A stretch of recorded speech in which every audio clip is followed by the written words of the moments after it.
بنت مقطعه روح عمليات جوه يا حاجه. برضه مهما كان دي مراتي وكرامتها من كرامتي. خد يا ابو سن. ايه ده؟ امسح ريالتك لا تتكعبل فيها وحد يشوفك يضحك عليك. متشكرين. متشكرين يا بنت والدي. كويس انك فاكر. خلينا افكرك ببقيه الليسته اللي بصمنا عليها كلنا من يوم ما ركبنا ما بقت واحده وسكتنا رايح من غير جاي. انا ضوي ابو سنه اللي شلت روحي فوق كفي لاجل الشجر ما يكبر ويضلل علينا كلنا. تيجي بنت ما تسواش 3 مليم عايزه تقلعك من جذورك وتخلي لسانك يقول كلام ما تقبلش تنطق بيه. مش كفايه انها هجه من البيت كل يوم والتاني وانت ماشي وراها. ايه بس لازمته الكلام ده دلوقتي يا حاجه؟ وانا مخلي على جهد؟ ما احنا كلنا في النار سوا وما حدش اشتكى. انا كان كل غرضي. غرضك ايه؟ لو تفتكر انا قلت لك ايه؟ ان الجوازه دي يا دوبك نقضي بيها مصلحه وتروح لحالها. انت يا اخويا اللي ريقك ساح على البيت. احنا مش هنعيده تاني يا حاجه. صحيح انا اتجوزتها بامر منك، لكن طلاقها لازم يبقى بموافقتي انا. مش ده كان اتفاقنا؟ بس الاتفاق ما كانش انك تجيلي نافش ريشك وتحاسبني علشان الغندوره نزلت دمعتين. حاسبك ايه بس؟ استغفر الله العظيم. انا اقدر يا حاجه حاسبك ده ايه؟ انا بس يعني بعاتبك من العشم يعني. ما تنساش ان حواء هي اللي خرجت ادم من الجنه، وان ابليس والعياذ بالله بقى شيطان من يوم ما عصى ربه. استغفر الله العظيم. هات يا جمال يا رب.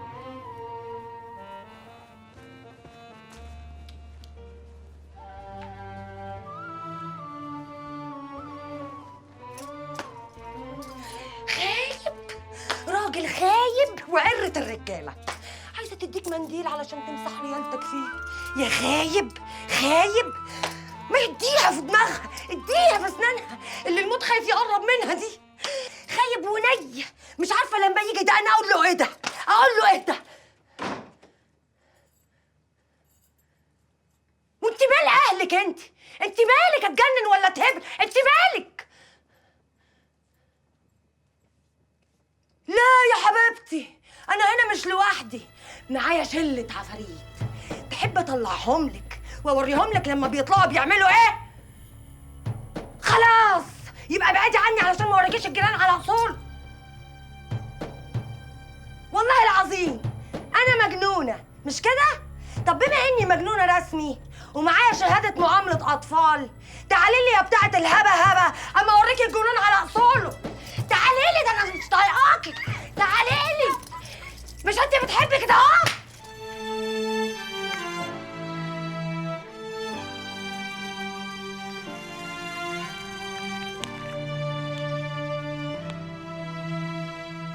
هو مش ملهي عني، هو مشغول شوية.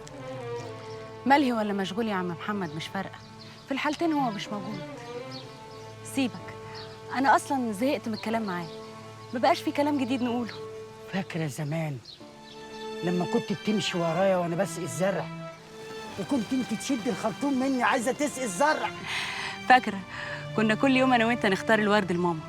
الله يرحمها، ضحكتها وصوتها كان بيملى البيت. أنت عارف يا عم محمد، أنا ما كنتش أنام غير في حضنها، كان إيدي تبقى ماسكة في إيديها. كانت تصحى كل يوم الصبح تلاقي إيدي معلمة في إيديها، تقعد تضحك تقول لي إيه يا بنتي وأنا ههرب؟ مالك ماسكة في إيدي كده ليه؟ أنت كبرتي وبقيتي عروسة. البنت كل ما بتكبر كل ما بتحتاج لحضن مامتها أكتر. احنا مش هنخلص يا نوح من الليله دي ولا ايه؟ ليلة ايه يا باشا؟ ما احنا جاهزين اهو، الدنيا تمام. انا مش بتكلم على الشغل. امال بتتكلم عن ايه سعادتك؟ نورني معاليك. عن لعب العيال اللي مع خميس اللي ملوش اخر. انا استحملت قلة ادبه على الاخر، وكل ده عشان العهد اللي خدته علينا، ومن يوميها وانا سكت لك على لعبه الصعيد يا نوح وعلى الغشم اللي عملته فيها، وده كان هيبقى سبب كبير قوي ان امحيك من السوق، لانها حركه ما تطلعش من ابن بلد زيك. عشت يا باشا. ده مش عشان خاطر سواد عينيك، ده عشان خاطر خميس طلع واد عرف يزنقك في خامة اليك وجاب الواد لغايه عندك في البيت وعلم عليك زي ما علم على ابنك في الكباريه. صدقني يا باشا انا لحد الساعه دي ما اعرفش ايه اللي حصل. ما هو لو ما تعرفش يا نوح تبقى مصيبه، ولو عارف وبتستعبط عليا يبقى مش حلو وهتزعلني. ما عاش اللي زعلك يا باشا، ده احنا كلنا رجالتك. ما عشان انت من رجالتي انا جبتك هنا وبتكلم معاك. واحد غيرك كان زمانك بتترحم عليه. لم ابنك يا نوح وقول له ابعد عن حريم خميس. بس افهم الاول هو عمل ايه وانا اقطم لك رقبته. التفاصيل دي عنده هو، انا قلت كل اللي عندي وخلص الكلام. امرك يا باشا. اعمل حسابك ان العمليه الجايه حصتك كلها رايحه الخميس. يا باشا بس كده ده بس. اقل عربون تدفعه على الوساخه اللي بيعملها ابنك. اللي تؤمر بيه يا باشا. تروح لهم وتتفق معاهم وتشوفهم عايزين ايه. هما مين دول يا باشا؟ عيلة افندينا. مين؟ قابلتك ضاوية.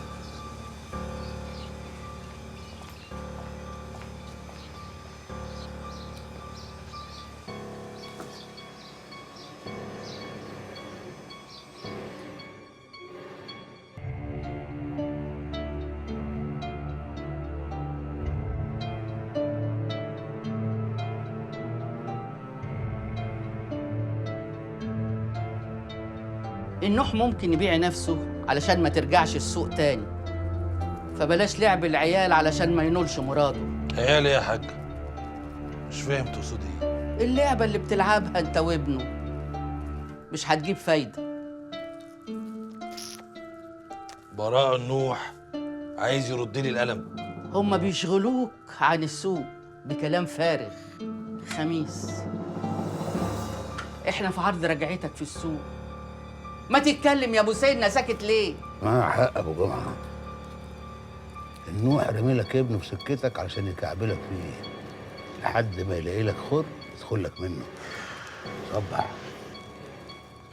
ما انا فاهم كل ده، وعلشان كده انا رحت قدام العمروتي وحطيت النوح وابنه عشان ابقى نفضت ايدي من العهد.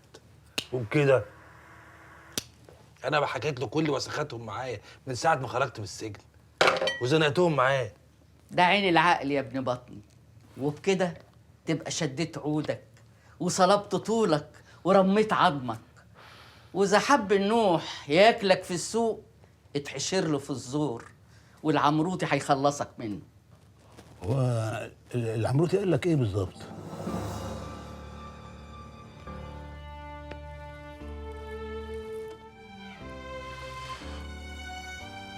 نور يا خال.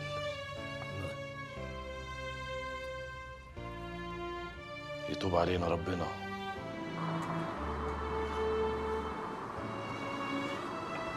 يا مساء المزاج العالي يا معلم.